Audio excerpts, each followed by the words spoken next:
এই অফিসে কিন্তু কয়েকবার ওরা মিটিং করেছে এই জাকসু নির্বাচন নিয়ে।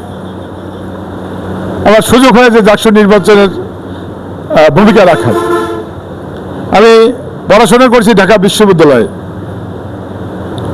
ঢাকা বিশ্ববিদ্যালয়ে আমরা যখন পড়াশোনা করেছি তখন ছাত্রদল ছিল একটা মডেল, রোল মডেল ছিল একটা। ছাত্র দলের নেতাদের সাথে কথা বলার জন্য ছেলে এবং মেয়েরা, গার্জিয়ানরা পাগল হয়ে থাকতো। সেই সময় আমরা যারা ছাত্র নেতা, আমরা যে 80 দশকের যারা ছাত্র নেতা, আমাদের ভিতর কিন্তু বিশাল একটা ভ্যালু ছিল। আমরা এই যুগের মতো ডিজিটাল যুগের ছাত্র ছিলাম না। আমরা নিজে অত্যন্ত সতর্কতার সাথে আমরা প্রস্তুত করেছি, যাতে আমি বারবার বলেছি যে আমরা যখন দল করব, মূল দল বিএনপি করি আর অঙ্গ সংগঠন করি, যুব দল, ছাত্র দল, স্বেচ্ছাসেবক দল, মহিলা দল, আমরা যে দলই করি, আমার ইমেজের সাথে দলের ইমেজ জড়িত। আমি যখনই দল করব তখন কোনো সুযোগ নাই দলের ইমেজ ক্ষুণ্ণ হয় এমন কোনো কাজ করার। যদি মনে হয় না আমার মনে হয় যে আমার শখ পূরণ করবো, আমি দিদিকে বিতর্কিত করব, তাহলে বাবা দল থেকে পদত্যাগ করে যার যা খুশি করো, আমার আপত্তি নেই।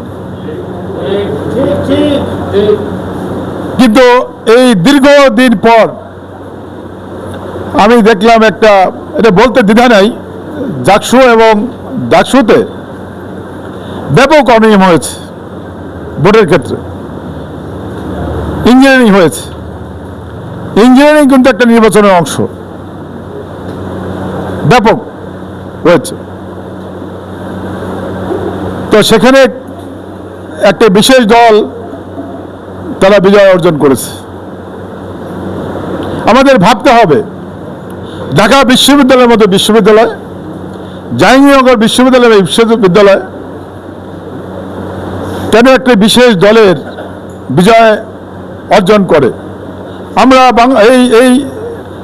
আমাদের যে ছাত্র দল, বাংলাদেশের যে দলটা আমি নিজেও করে এসেছি, বাংলাদেশের সর্ববৃহত্তর ছাত্র সংগঠন। ফ্যাসিস্ট আওয়ামী লীগের একটা দল ছিল ছাত্রলীগ।